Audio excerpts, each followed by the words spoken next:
सुप्रभात प्यारे विद्यार्थियों। आज हम सब इस वीडियो में 10वीं कक्षा का प्रथम पाठ सूची पर्यावरण पर चर्चा करेंगे।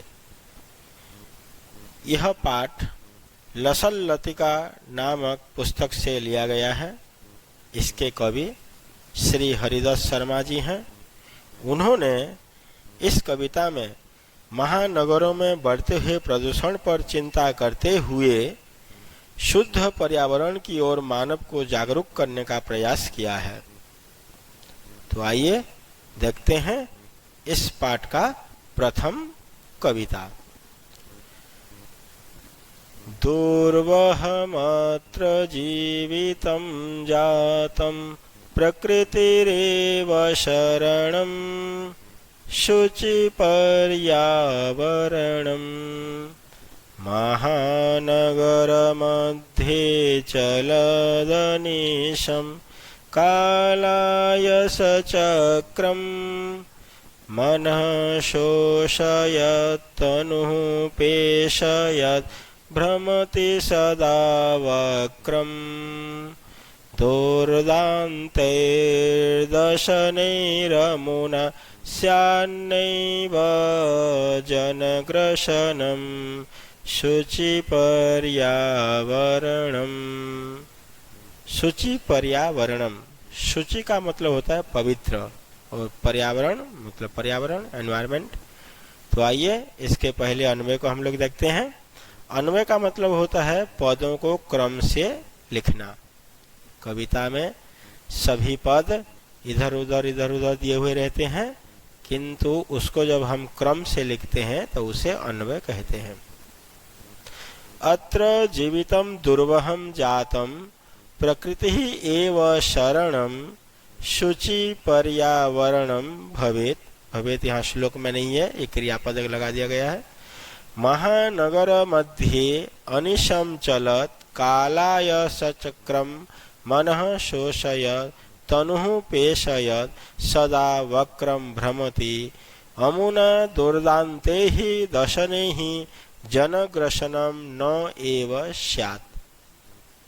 इसके अर्थ को समझते हैं अब। अत्र जीवितं दुर्वहं जातम, यहाँ दुर्वहम जातम अलग अलग किया गया है। यहाँ पे एक शब्द है दुर्वहम अत्र और जीवितम जातम। दुर्वहम अत्र संधि विच्छेद है, दुर्वहम और अत्र दो शब्द है। इसमें भी संधि विच्छेद है। प्रकृति ही प्लस एव, प्रकृति ही में जो विसर्ग है उसको र हो जाएगा। प्रकृति ही प्लस एव प्रकृति रेव। दुर्दान्तैर्दशनैरमुना, इसमें भी संधि विच्छेद है। दुर्दान्ते ही प्लस दशने ही प्लस अमुना, और एक ये शब्द है इसमें भी संधि स्यात् न एव, स्यात् प्लस न प्लस एव। अब समझते हैं अर्थ को। अत्र जीवितं दुर्वहं जातम, अत्र मतलब यहाँ, यहाँ मतलब कहाँ? इस संसार में, इस दुनिया में। जीवितम दुर्वहम जातम, जीवन बहुत कठिन हो गया है। यहाँ जीवन बहुत कठिन हो गया है। प्रकृति ही एव शरणम, प्रकृति ही शरण है, अर्थात हमें प्रकृति के ही शरण में जाना चाहिए। शुचि पर्यावरणम, पर्यावरण शुचि शुद्ध होना चाहिए, पवित्र होना चाहिए। भवित महानगर मध्य, यहाँ पे सामासिक शब्द है, इसको हम जब समास करेंगे महानगराणाम मध्य, षष्ठी तत्पुरुष समास। महानगरों के मध्य में या बीच में अनिशम दिन रात, चलत चलता हुआ, काल अयस चक्रम, काल मतलब समय, अयस मतलब लोहा, चक्र मतलब पहिया, काल रूपी लोहे का चक्का या पहिया। मनः शोषयत, मन को सुखाता हुआ। तनुः मतलब शरीर, तनुः पेशयत, शरीर को पिसता हुआ। सदा हमेशा वक्रम भ्रमति, टेढ़ा घूम रहा है।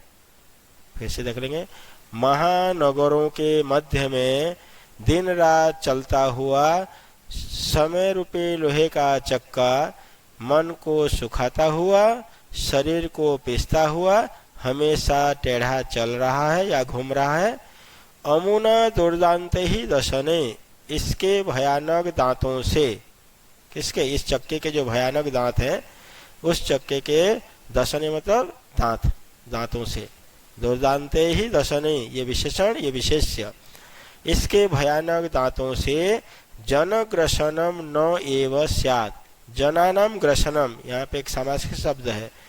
जन मतलब मनुष्य, जनानाम ग्रसनम, जनग्रसनम लोगों का नाश, ग्रसन मतलब नाश, लोगों का नाश न एव स्यात् नहीं होना चाहिए। अब संक्षेप में इसके अर्थ को समझ लेंगे।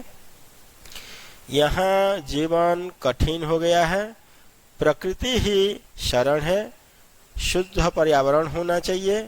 महानगरों के बीच में दिन रात चलता हुआ काल रूपी लोहे का पहिया मन को सुखाता हुआ और शरीर को पीसता हुआ हमेशा टेढ़ा घूम रहा है और इसके दुर्दांत भयानक दांतों से लोगों का विनाश नहीं होना चाहिए।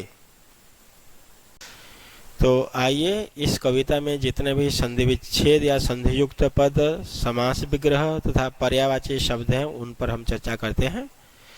दूर्वहमत्र, दूर्वहम प्लस अत्र, हलंत में अ मिल जाएगा, संयोग हो जाएगा, दूर्वहमत्र।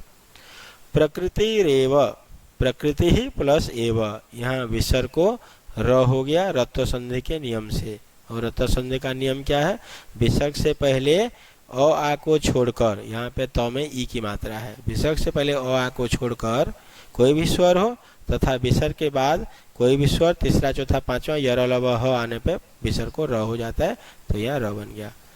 चलद अनिशम, चलत प्लस अनिशम जस्तो संधि है, वर्ग के प्रथम अक्षर को तीसरे वर्ण में परिवर्तन करने वाला संधि है। यहाँ पे दुर्दांते दशने रमुना, दुर्दांते ही प्लस दशने ही, यहाँ पे विसर्ग को र हो गया, और दशने ही प्लस अमुना, यहाँ पे भी विसर्ग को र हो गया, दशने रमुना। समास विग्रह देखते हैं। जन ग्रसनम, जन मतलब मनुष्य, ग्रसनम मतलब नाश, जनानाम ग्रसनम जन ग्रसनम, लोगों का नाश, लोग नाश। कालायस चक्रम, कालायसस्य चक्रम, महानगर मध्य, महानगराणाम मध्य, महानगरों के मध्य में, महानगरों के मध्य में। यहाँ पे अभी तत्पुरुष समास है, इसमें भी तत्पुरुष है, इसमें भी तीनों समास में तत्पुरुष समास है। षष्ठी तत्पुरुष है, यहाँ पे भी षष्ठी तत्पुरुष, इसमें भी षष्ठी तत्पुरुष। पर्यायवाची शब्द दुर्वहम का मतलब कठिनम, अनिशम दिन रात, दिन रात्रि, शुचि मतलब पवित्रम, तनु का मतलब शरीरम और वक्रम का मतलब कुटिलम। तो प्यारे बच्चों, यदि हमारा ये वीडियो आपको पसंद आया तो इसे लाइक कीजिए, शेयर कीजिए और हमारे चैनल को सब्सक्राइब जरूर कीजिए। थैंक यू, धन्यवाद। जय तो संस्कृतम, जय तो भारतम।